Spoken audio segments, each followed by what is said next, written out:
சகோதரிகளே, நான் ஒரு செய்தி சொல்கிறேன், முக்கியமான செய்தி.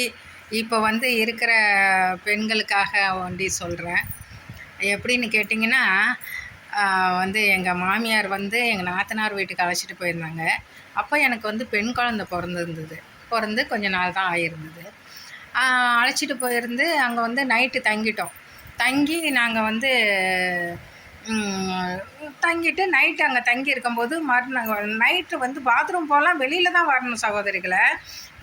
வெளியில் வந்துட்டு பாத்ரூம் போயிட்டு நான் வீட்டுக்குள்ளே போகும்போது அப்படி சைடை அப்படி திரும்பி பார்க்கும்போது அந்த ஒரு தெருவுலேருந்து ஒரு தெருவுக்கு கிராஸ் பண்ணி ஒரு வெள்ளையாக ஒரு உருவம் ஒன்று போணுச்சு.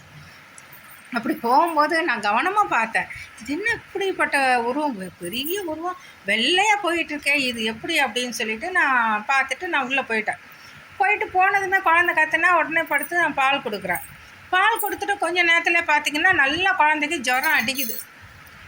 எப்படின்னு கேட்டிங்கன்னா, நல்லா இருந்த குழந்தைக்கு திடீர்னு ஜுரம் அடிக்குதுன்னா அதோட ஒரு தீண்டல் நமக்கு டச் ஆகிருக்குது. பால் கொடுக்குற குழந்தைல அதுக்கு குழந்தைய போய் டச் ஆகிருக்குது. அது மாதிரி நம்ம நேரங்கட்ட நேரத்தில் வெளியில் வர்றது, நம்ம ஒன்று இப்போ இது பண்ணுற போதெல்லாம் நமக்கு பாதிப்பு உண்டு, இன்றைக்கும் உண்டு, பாதிப்பு உண்டு. அதனால் சகோதரிகள் கொஞ்சம் பார்த்து நடந்துக்கணும்.